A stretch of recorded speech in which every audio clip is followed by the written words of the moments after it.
उठाकर इस बिल को रद्द करने का था। तो मेरा कहना है कि जो भी राजनेता किसानों की जमीन की रक्षा करने की बात करेगा,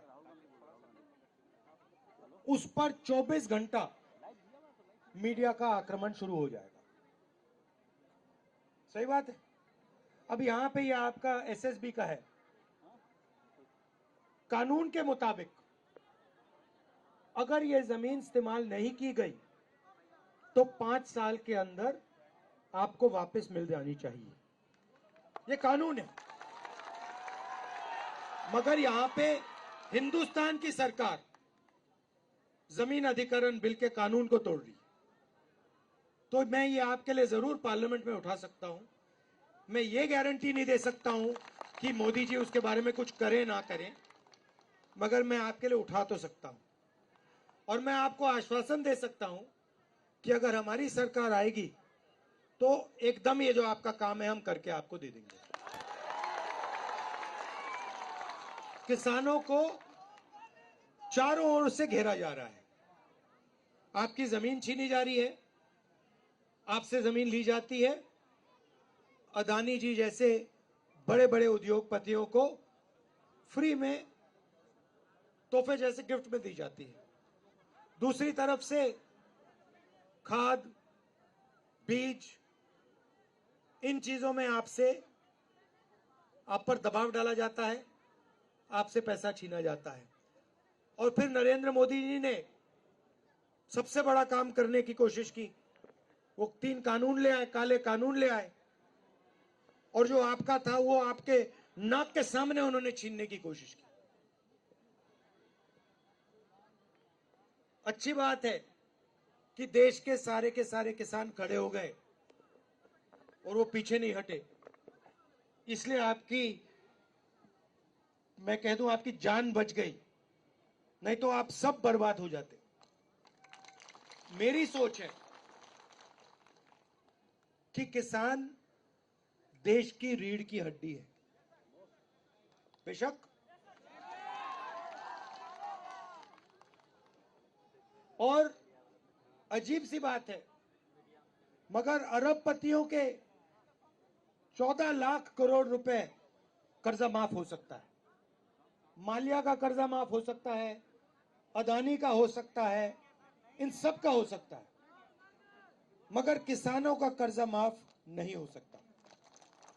आपने क्या गलती की है? ठीक है, अगर किसी का माफ नहीं करना, अगर किसान का कर्जा माफ नहीं करना, तो फिर उनका भी नहीं होना चाहिए।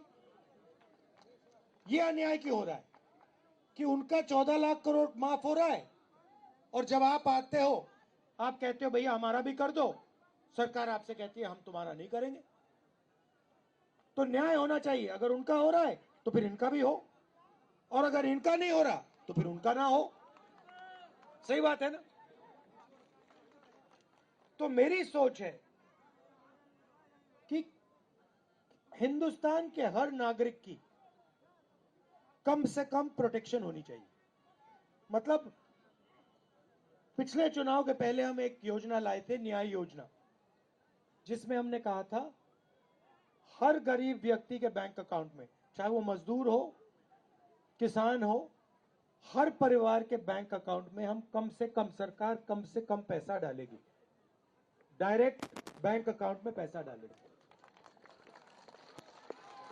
तो अगर हम किसानों की रक्षा नहीं करेंगे, अगर हम किसानों की रक्षा नहीं करेंगे, चाहे वो एमएसपी की बात हो, कर्जा माफी की बात हो, सही दाम दिलाने की बात हो, अगर किसान को यह नहीं लगेगा कि देश की सरकार हमारी रक्षा कर रही है, तो देश आगे नहीं बढ़ सकता है। और आज सच्चाई है कि जो किसान के दिल में जो डर है उसको सरकार मिटा नहीं पा रही, और किसान ने सरकार पे पूरा का पूरा भरोसा खो दिया है। मगर मैं आपको यहां ये कहने आया हूं कि हमारी कोशिश रहेगी कि जो आप भरोसा खोए हैं वो एक बार फिर आप हमारी सरकार पर भरोसा करें। और हमने, देखिए, मैं खोखले शब्द नहीं बोल रहा हूं, मैं खोखले शब्द नहीं बोल रहा हूं। 72,000 करोड़ रुपए किसान का हमने कर्जा माफ किया था, याद रखिए आप। सही, जमीन अधिग्रहण बिल हम लाए थे। छत्तीसगढ़ में जब हमारी सरकार थी, राजस्थान में हमारी सरकार थी, हम किसानों को सही दाम देते थे। तो हमने काम करके दिखाया है और आने वाले समय में भी हम काम करके दिखाएंगे। ये जो आपने इस सवाल उठाया है, मैं इसके बारे में पार्लियामेंट में बोलूंगा और मैं आपको गारंटी देता हूं, जैसे हमारी सरकार आएगी हम कानून को यहां लागू कर देंगे।